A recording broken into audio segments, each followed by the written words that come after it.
Your appetite for risk has gone way down, right? Those folks who were in the workforce 9 months ago, they'd seen it, they'd done it, they had an appetite for a little bit of risk.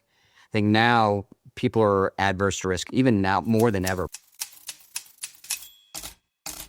Welcome to the Optimize podcast, brought to you by VisibleThread.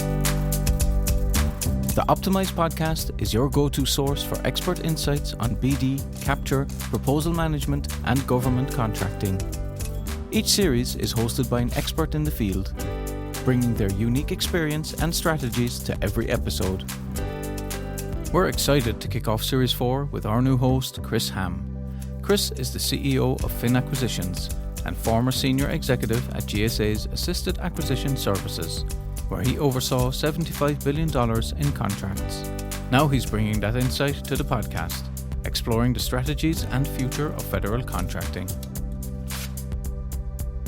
If you enjoyed this episode, please subscribe on wherever you are listening.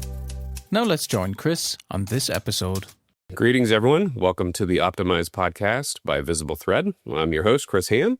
And today I'm joined with Vaughn Noga, former CIO from the Environmental Protection Agency, somebody that I have crossed paths with.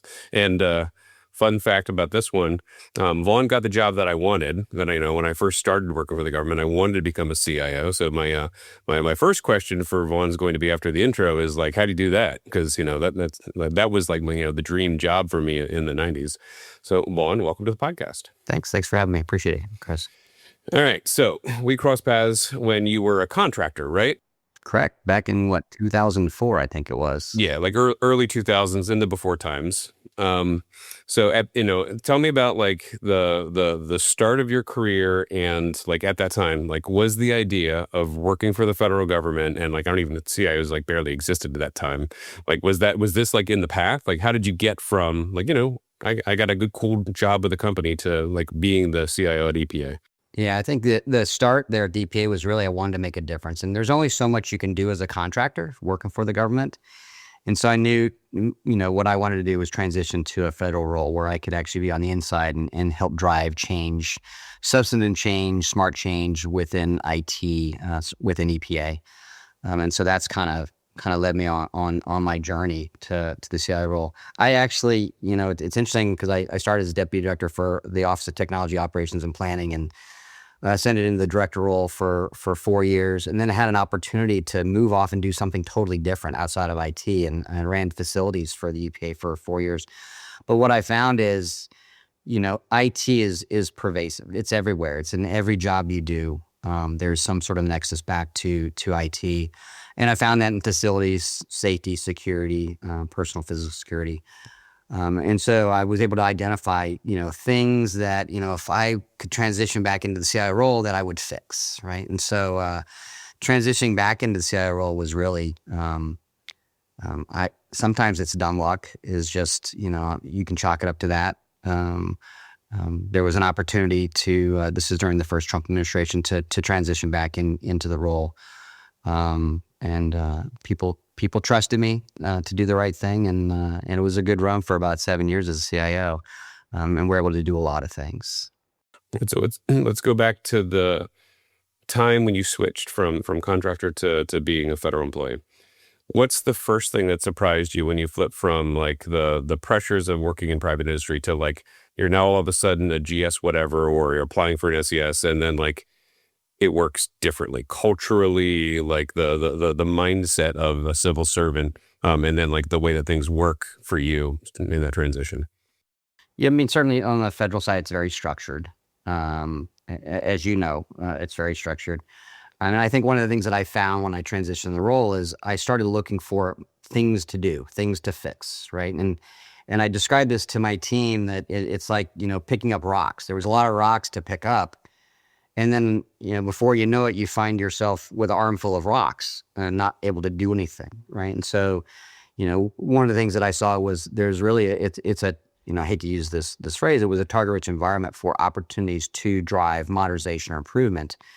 But I think one of the things I learned very quickly is you have to be very selective, right? You can't get everything done in the first year. You've got to identify what are those one or two things that you can really sink your teeth in, get them done and move on. I think that's sometimes the challenge, is that because when you transition, or people transition to the federal government, or they assume a new role, there's so many opportunities, so many things to prove, that they kind of get stuck, right? They get stuck with this armful of rocks. And so I encourage when I was in the role, to encourage my folks to just pick one thing and get it done. I think that's the most important thing, is to get it done, and then move on to that next thing and get it done, versus this, perpetual kicking things down the road, which I've seen a lot of folks, end up doing, and not really ever get anything done. So taking this back to the acquisition context. So like I said, I would have started, I once fancied myself to be an IT person. Then I was disabused of that once I met real IT people. But, you come in and you pick up one of these rocks. You want to change, you want to outsource the mainframe. You want to change the email system. You want to, put endpoint security on stuff. And you run into somebody like me who says, well, you just can't pick. You just can't oh, I like this one software, I've got to do it. Like what was your encounter like with the acquisition system and the rules? I had a really good relationship with the acquisition folks, certainly on the GSA side. And there's a pivot point there at some point in the future. We talk about my workings with GSA and what my belief on that is. But I really didn't have a challenge. We went through the normal process, and I respected the process. Being a contractor, I understood that you've got to have fair competition in how you're approaching things. I think, as we talk further, that sometimes is the challenge, because certainly with government, as you identify and you pick vendors, and then you build your environment around a specific vendor, it becomes increasingly difficult to supplant that vendor. And I know there's a lot of angst within the vendor community about, well, how do I get into this environment, right? And I think there are opportunities for folks to come into an environment that they don't have a presence, but they have to be very smart about it. They have to do their homework. They have to understand that what we're looking for, and certainly when I say we, I don't mean the CIO. I mean the IT, the professional IT folks, from the the lowest level up to the highest. We're looking to reduce risk, right? So when you talk about bringing new technology in, certainly there's a risk to the technology, but there's operational risk associated with bringing something new into the environment. What type of churn is happening when you bring this in? I think that's one of the things that may be lost on folks, is how much value people place in that risk equation. Oh yeah, anything new. I mentioned email systems or mainframes, but I've had multiple career government IT people tell me you're going to take the mainframe from my cold dead hand. You're going to take my control over what is known and what the user base is used to, because the modernization window can disrupt the user community for years. Yeah, for you talked about the mainframe, and we had big iron at EPA. It wasn't there very long. And the nice thing, we also had a working capital fund. So the last person that was using the mainframe, they got stuck with the entire bill. So there was a very big impetus to modernize that application and move it off the mainframe.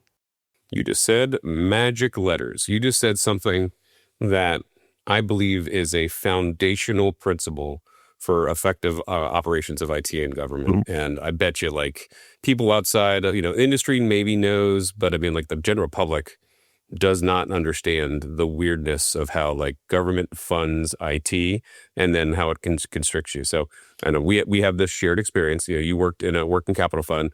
I worked in something called the Acquisition Services Fund, which is basically your personal revolving checking account with rules. It has the ability to do credits and debits and manage things that you're allowed to make smarter decisions versus this line is only for food, this line is only for water, this line is only the constraints of it. Can you tell me more about the EPA Working Capital Fund environment and how it allowed you to have more freedom for modernization? Yeah, I walked into it. It wasn't developed underneath Vaughn. It had been something that was built in the 90s and matured over time. And it's something that, WCFs, highly effective, efficient WCFs, they just don't happen, right? People get involved and manage it. And we've got an old colleague, Tom Riley, who did a lot of great work on really managing the working capital fund. But it does give you a huge amount of flexibility on how you modernize. And I like to use the word continuously modernize, right? It's not just a point in time where you modernize and then you wait 5 years and do it again. The WCF allowed us the opportunity, certainly with infrastructure, to make sure that we could modernize infrastructure and then pay back into the fund and have those dollars available when we need to, do another modernization for that infrastructure. It was really important for us, and the effective use of the WCF was really important for how we ran the operations. At that time, the time I left, we have a $200+ million WCF. So we did all IT infrastructure, from desktops to our laptops to mobile devices to IT infrastructure to storage to cloud services. Everything, all the services were offered through the WCF. We were, one of the things that I pushed was, the goal of the WCF every year was either to offer the same service at a lower cost or offer more value in that service, right? And that's one of the things that drove us year on year. And we would do a bottom-up review on the cost associated with it. And then I think about our fund, at least, was that the board members were our regions and programs, right? And so they were able to actually, look at the books, look at what we're doing, look at the service we're providing, and had an opportunity to question and to bring things up. And it sounds, like, oh my gosh, that's how you were able to run that at the EPA. You just didn't get your money and spend the money the way you wanted to. No, we had oversight. And I think it's important to have that oversight because it maintains accountability. And I think that's what's important within these types of funds, if you will, WCF, is to have that oversight and accountability. So when you went over to facilities, were you still in the working capital fund, or were you then subject to normal appropriations in the dance? We were subject to normal appropriations. There was a couple things, and I tried to. Again, I look at fixed costs. To me, IT is a fixed cost, right? There's nothing that we do in the federal government, very little that we do in the federal government, that doesn't have a nexus back to IT. You should be planning for it. It should be a fixed cost. I use the example like a building system. There's a fixed cost associated with building system. I will say that sometimes those are challenges as well when you defer maintenance, and that's another thing. I guess that's the equivalent of deductible debt when you say deferred maintenance in the facilities parlance. But I tried to get the facilities because there's major building systems that we could have put into the fund. When you have to replace a HVAC or a roof, they have, the fund is nice because you can depreciate over a given period of time. IT's got a depreciation value. An air conditioner and a roof has got a depreciation value too. And wouldn't it be nice to go ahead and pay that down over the 20 years and then be able to replace the roof and not wait for some sort of appropriation to replace a roof? So I think it works in all cases, quite frankly. So I'm familiar with your model, and I lived in it. The overwhelming majority of the CIOs, like on the CIO council, do not exist in a revolving fund. Did you go to meetings? Did you brag to them? Like, what was the dynamic? And it probably led to like the TMF stuff. Yeah, I'm not a bragger. I'm my head's down. Let's get it done. Let's focus on EPA. It was unusual, or it was interesting rather, when people would have conversations, and I would scratch my head. I'm like, well, we don't have that issue here. We don't have the issue here. And why don't we have those same sorts of issues here? I think a lot of it had to tie back to the WCF. We had that flexibility that we could actually execute without having to worry about some sort of future appropriation to be able to execute within the framework. So I think a lot of the challenges that other CIOs faced, we didn't necessarily face them. Not saying we didn't have our own challenges. We certainly did. But I can remember many occasions scratching my head saying, wow, I'm glad we don't have that problem here at EPA. Yeah. All right. So let me throw you a random question. This is maybe you might not even have an answer for this one, but we'll see. So a lot of the experience that I had with you was working at the Research Triangle Park, North Carolina location, and I remember at the time that because I went to school in North Carolina, there are divided loyalties. There are 3 principal basketball teams. And you declare your fealty with your clothing, in which, whether or not you're in Raleigh, Durham, or Chapel Hill. Which banner did you fly? I live in Charlottesville, so I didn't fly one of those banners. Oh, you were a Cavalier. Yeah. Oh, You got to go from home team. in the old ACC days. Yeah. All right. So working as the CIO, so you're in the seat for a while. There are lots and lots of companies that they, in order to bid on any of your work, they've got to have a meeting with you or somebody in your staff. They've got to do something. They've got to be at a conference. They've got to spark your interest. They can do something.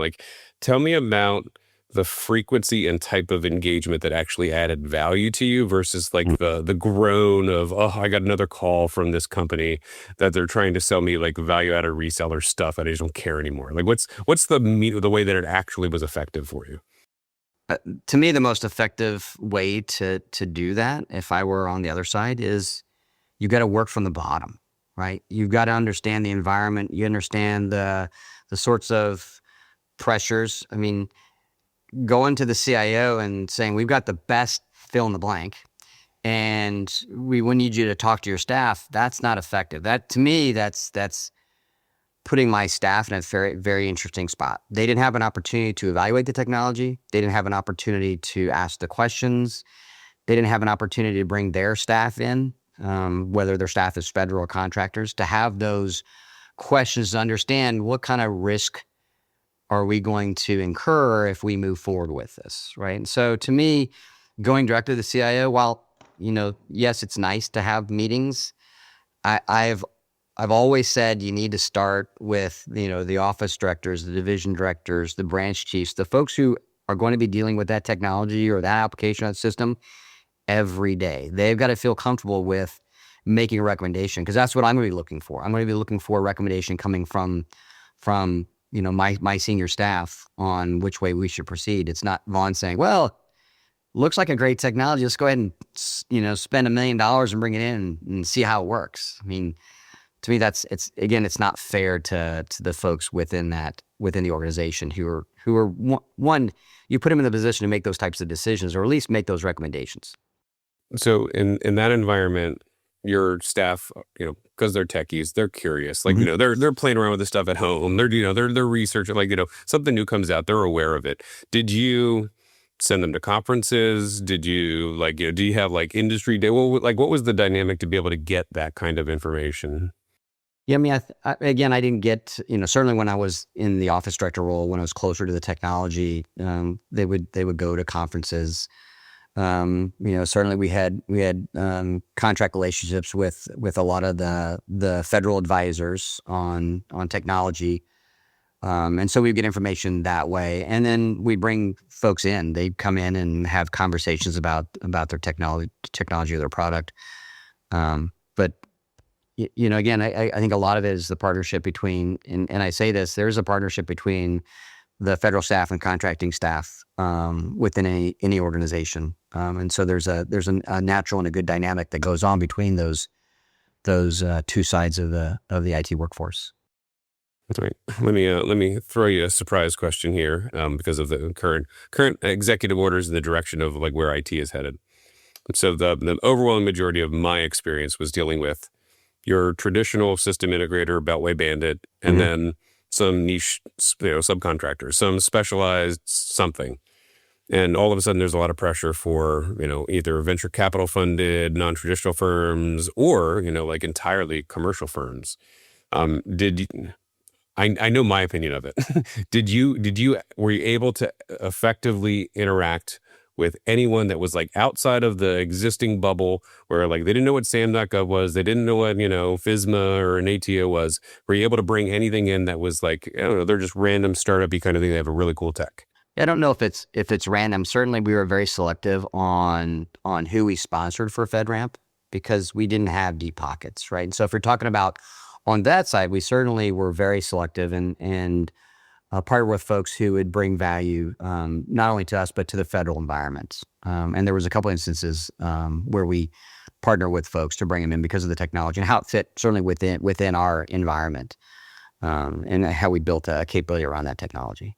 Did you have to convince them that it was worth the investment, or do we have to fund them to get through the ATO process? I think there's investment on both sides. I know there's an investment on both sides. if not in money, certainly in time, to make sure folks are able to hit their mark through the FedRAMP process. But it's still a significant investment on, when you look at what, especially new to the government, on the commercial side, if they want to engage the government, there's still a high bar for federal. I know they're working to improve it, but it still seems like it's a fairly high bar to get these. We talk about bringing in innovative ideas and technologies and ways of thinking, but it's still tough to engage because they're making a choice on where they're making an investment. Do I make an investment with the federal government who's got this much opportunity, or do I make my investment on the commercial side where there's a unbounded opportunity? So, I mean, today, I know I own a company that does consulting for this. And one of my questions is like, CMMC just rolled out. Do I have to be CMMC level 2 compliant to subcontract to some company? Like, that's one of those like, oh man, that's going to be a lot of money. It is. And I think, we set the bar higher and higher, and it becomes increasingly more difficult for folks to engage, right? So, do the innovative firms or companies, do they even get the light of the day, or are they just crushed before they even get an opportunity to engage? All right, so you have recently retired. You're in that in between phase where you're still figuring out what it is that you want to do. But I troll you on check out your LinkedIn every once in a while, and I see, you still have opinions. You're throwing out there a lot of things about the TMF. For those who are the uninitiated, what is the TMF and why does it matter? The Technology Modernization Fund was put out there back in 2018 as a result of what the Management Act. And so it was a way for government to start funding modernization efforts, right? I think in principle it's great.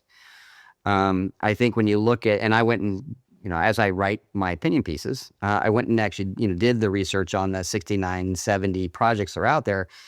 And, what I saw was a lot of these projects could have been internally funded through an agency working capital fund, where you can continuously modernize it, because it's a fairly strict, rigid process to apply for TMF, to get it through the process, and then the oversight involved with executing on those TMF projects. Once you're done, once it's modernized in 5 years, are you going to go back to the TMF to modernize again? So there's got to be a different way of looking at it. I think there's a play for TMF and for the agency working capital funds. Certainly the TMF, I look at things no agency could do alone, right? So when you look at, and I'll use an example, login.gov, where it was supposed to be ubiquitous, not a single agency. It's supposed to be federal, a federalized authentication system. That made a lot of sense, right? For me to get a fund or get a TMF award for modernizing my switch infrastructure, that doesn't make a lot of sense, because in 5 years I'm going to be coming back again and asking for a loan. And that's where I think there's the role for the agency work capital funds, where we need to mature those, right? And allow the CIOs to actually leverage those funds to start doing that internal modernization. And they're not the big sexy projects. These are, how do I do my switch infrastructure? How do I update my laptops every 4 years? How do I, make sure I've got mobile devices and the infrastructure to manage those mobile devices? How do I assure those are modernized repeatedly? And that's where the advantage of the agency working capital fund and why it's so important to mature those out. And I think the other thing behind the TMF is there's only so much money within the TMF, right? So, it should be a fund that used to award, and then you recover those dollars, and then you make the next award for some sort of large, cross-government initiative that needs to be modernized. And again, that's my opinion. And certainly opinions vary, but I think there's a place for both. All right, so I'm going to take us in the direction of GSA and consolidation around common goods and services, because there's been a big ebb and flow inside of government, and we're currently in a phase of consolidation. So how many users did you have ballpark at EPA that you were the infrastructure provider of? I mean, we supported both feds and non-feds contractors, so between 14 and 18,000 users. So, I worked at GSA. The CIO there, David Shive, is an incredible man that does incredible work. I like there are probably other people out there that have been consistently in that job for a long period of time, but like he is my example of how you effectively run something that can really be like new and modern. Like we were the first ones to use Google and Salesforce and a bunch of like different, like enterprise software products. So, earlier this year, there was a very strong push through via executive order to consolidate common goods and services to the point where there was the suggestion that, at first it was going to be GSA would be a shared service provider. Later, it softened to be more common purchasing for goods and services. But in terms of like scalability, if I had come to you when you were in your seat as CIO and say GSA is going to provide your dial tone, your IP, and your laptop, and you're going to be in the same environment as GSA, what would you have immediately said to me? So I'm not going to give you the answer I think you're expecting. I would have said, hey, let's have a conversation about that, because I truly believe there's stuff that we're doing that we need to get out of the business of, right? There's things that historically, has been in the portfolio. And then as soon as someone says, well, we want to do that for you, where people are like, oh, wait a second, we've been doing it so long. We went through that same sort of thing when I was back in facilities. I said, why are we still printing our own PIV cards? Why are we still worrying about card stock and doing all this stuff? There's a service of a GSA that will print those and deliver those to us. We can get out of the business. And that was a difficult conversation with folks who've been doing that for a while. But what ultimately happened is, we increased performance, and I dare say, I think we probably decreased our costs associated with how we manage the PIV cards and in that side. I think there's other things, where we should get out of the business. I was kind of tongue in cheek one time at a meeting. I said, there's very few agencies that are worried about their plumbing, right? They don't worry about their water pipes and, their sewage. That's handled by GSA or, the buildings people. I said, at some point in the future, our switch infrastructure within buildings is going to be considered part of the building, where we shouldn't be worrying about managing that. Someone else is taking care of that. And I think there needs to be serious thought about that, because we're evolving into that environment where, do I really need to worry about what switch manufacturer is in my building, or do I need to worry about when I plug in, can I get to where I'm going? Can I get to the cloud services? Can I get to, my email? Can I get to that stuff? So I think there's a common nexus there. And I think it's going to evolve. I think you're going to start seeing that. I mean, there's already models out there in the world where people come into a building, they plug in, they don't worry about the infrastructure. They're there to work, and when they're done for the day, they pack up and go away. I think you're going to have the same sort. I think you're going to have the same sort of thing within the federal government, where we pay less of a premium, if you will, on delivering those services, and start looking at where are the higher value services, where are the mission services that we need to be focused on, because some of that stuff just gets in the way. It gets in the way of the agencies executing on what their true mission is. And the true mission, I dare say, when I was at DPA, the mission of DPA wasn't to deliver, a mobile device.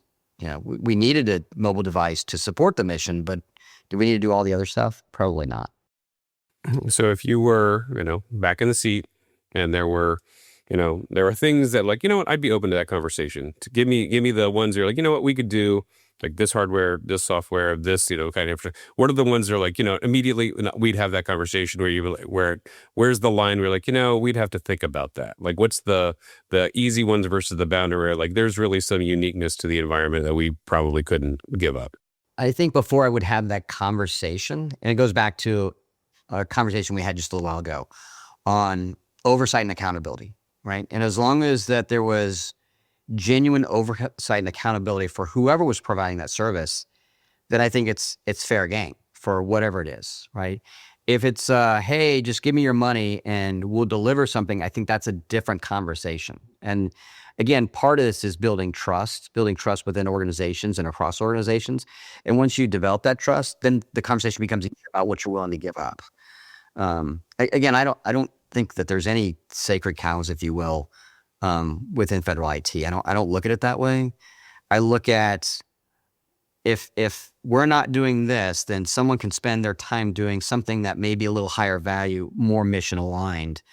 Where can we focus them at? Yeah.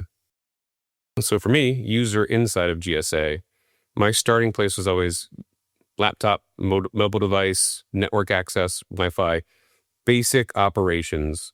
That's the kind of thing that, nobody needs to be buying their laptops, doing their own images, their own kind of stuff anymore. When you start tinkering with the software that I use in order to be effective, you're affecting my mission. When the decision-making authority says, we're going to change from software X to software Y, and you, the users, are going to bear the operational brunt of it because we're going to save money on the IT side, that's where I start having the worry that the central authority is making decisions that isn't in the interest of the mission. That's where I've always had the difficulty. I would agree with that. I mean, that's one of the things that we had to do at the EPA is, we didn't always deliver all the laptops to the end users. There was a time where the regions did their own acquisition and they managed their own images. And it was over time where it just became the smart, right thing to do is to centrally manage that, right? And that's, again, part of that was oversight and accountability. So what of the significant changes that's happened in federal government and just in terms of like resourcing?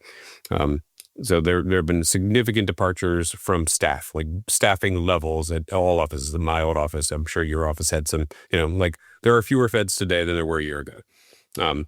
When you have the luxury of having talented people around you, it's relatively easy to be thoughtful and plan and make great decisions about like, where are we going to try to take some risks? Where are we going to be innovative? When you suddenly have a decline, then it's like all hands on deck. Then it's just like, we just have to deliver the service and continue to just survive.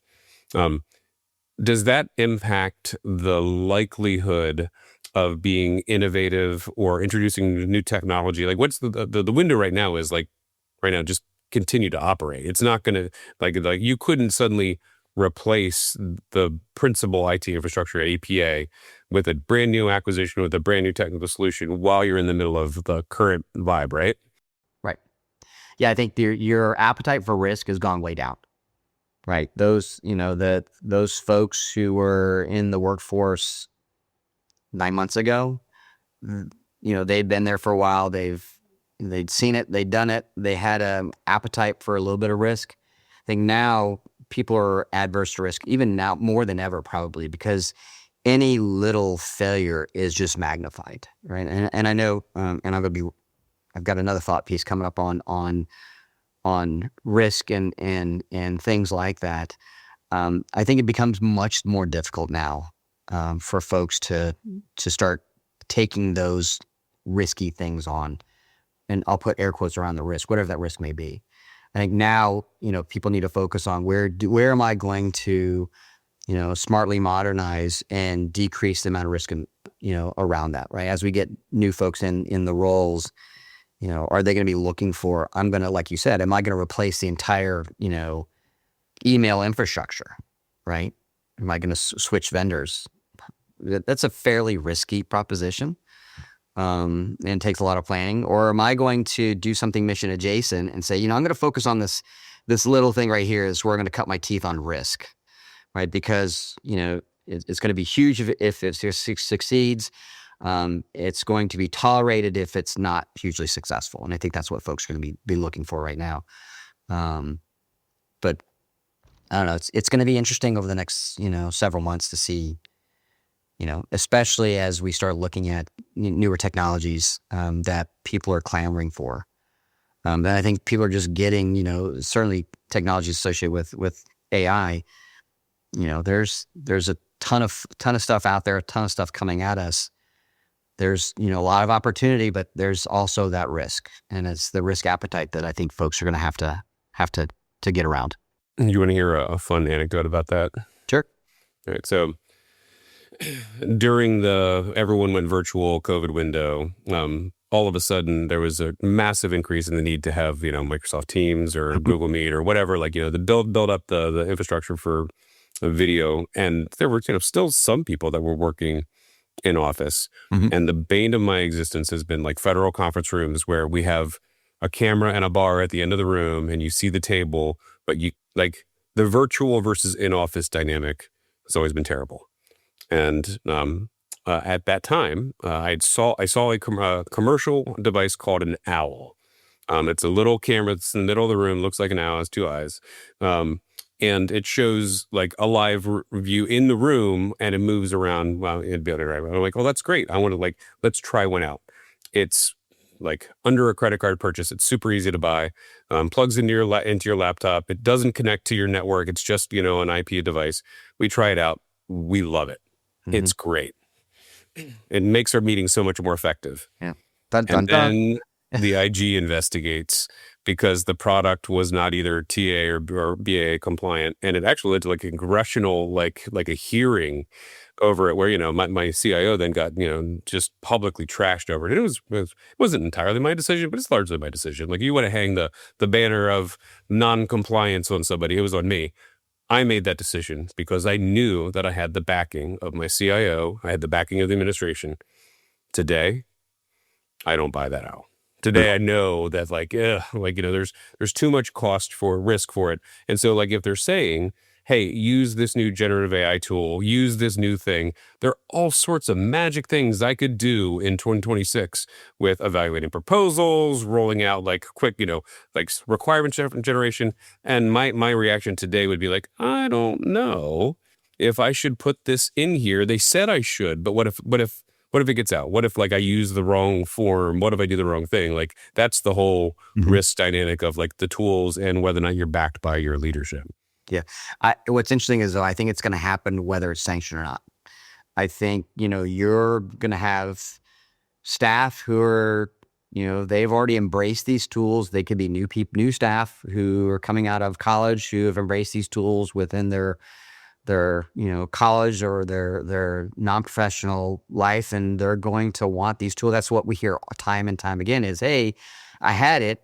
Why can't we get it? Right. And so there's always that tension between why can't we have it? And there, always, map back to some sort of rule or regulation or risk tolerance that basically said we can't have that.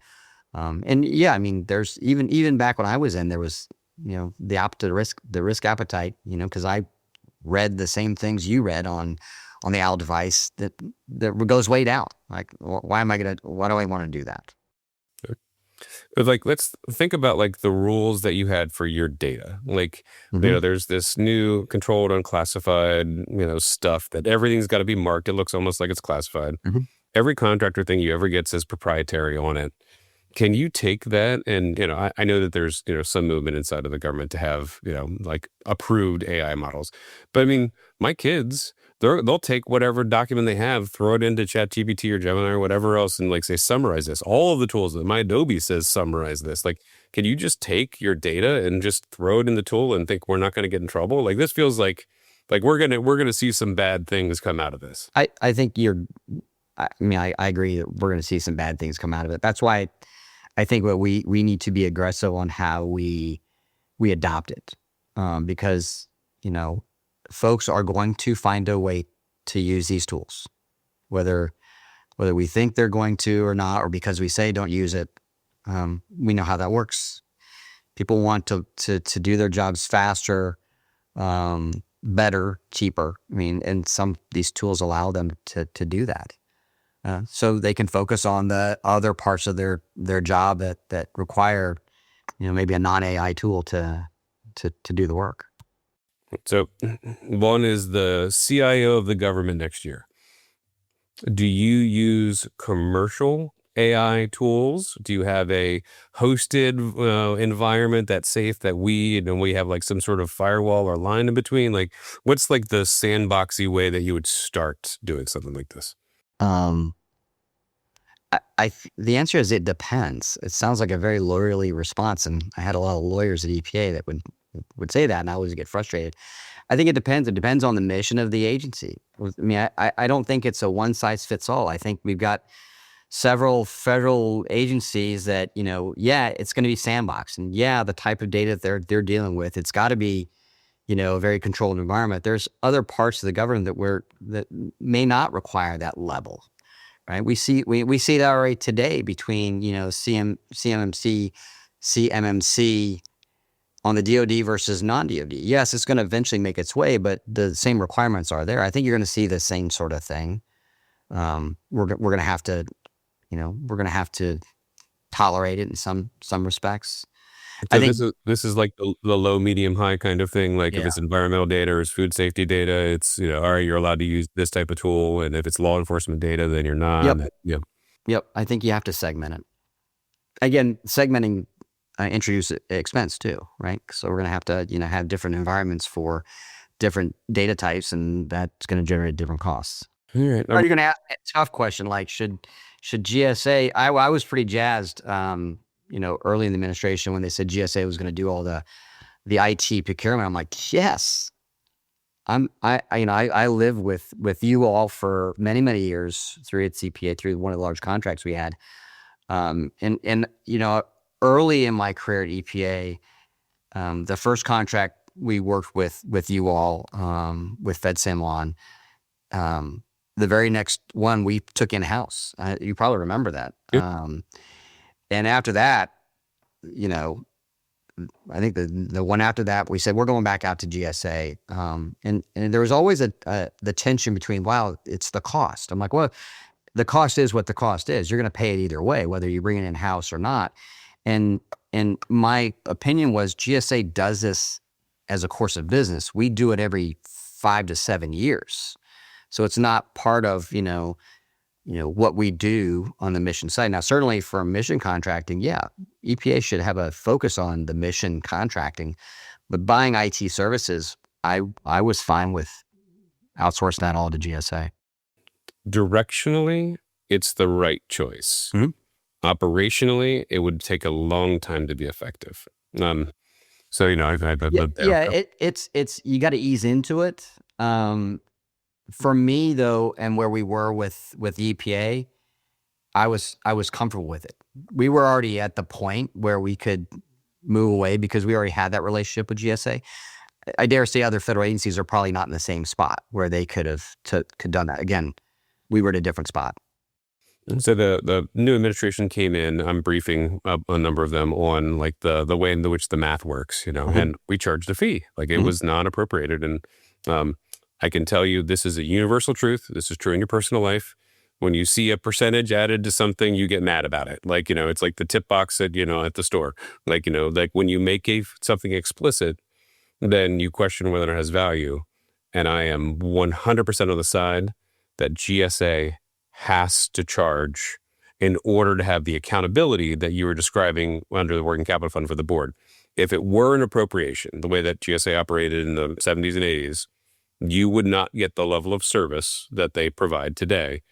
So, trying to explain that if you're going to expand GSA's role in common goods services, they're going to provide all the laptops. Mm-hmm. Their starting place today, this new OCAS office, will be to establish contracts that are kind of like the self-service contracts, like a giant blanket purchase agreement for the laptop providers that, will allow for each agency to continue to operate. Over time, you could then consolidate. Then you could say, all right, we're gonna standardize on a certain number of models, certain number of images. Like, you could get to where it could be an outsourced provider where GSA could be that shared services environment. But you'd have to have like a 3-year plan.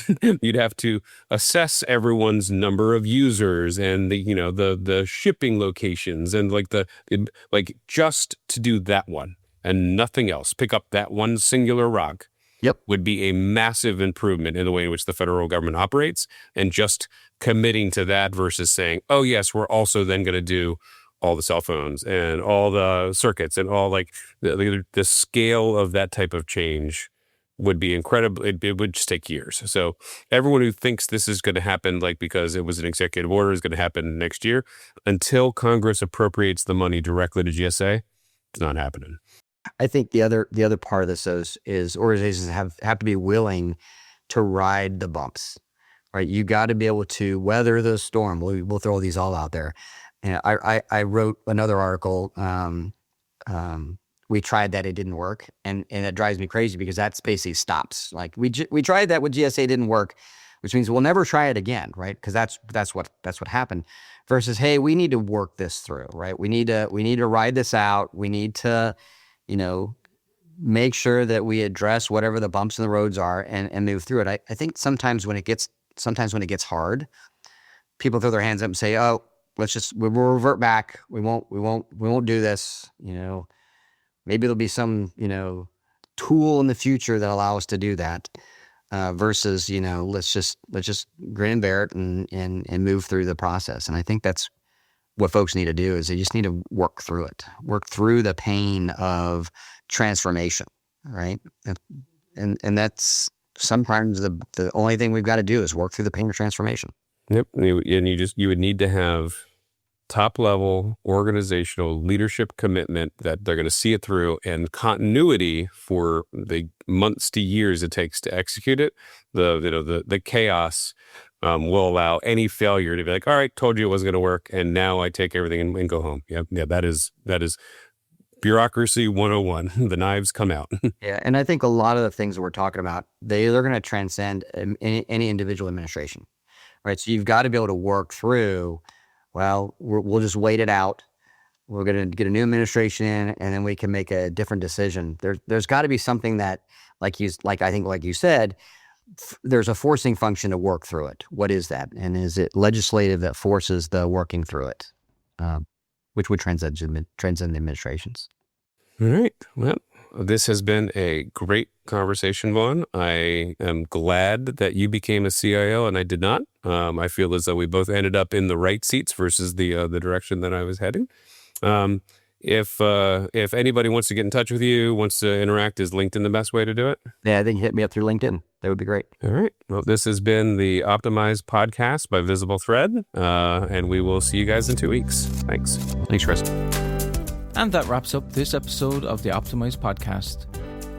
A big shout out to our amazing host, Chris Hamm, and our guest, Vaughn Noga. Optimize is brought to you by VisibleThread, the RFP software for analyzing solicitations and contracts, and for creating and editing proposals. VisibleThread is used by 11 of the top 15 US government contractors.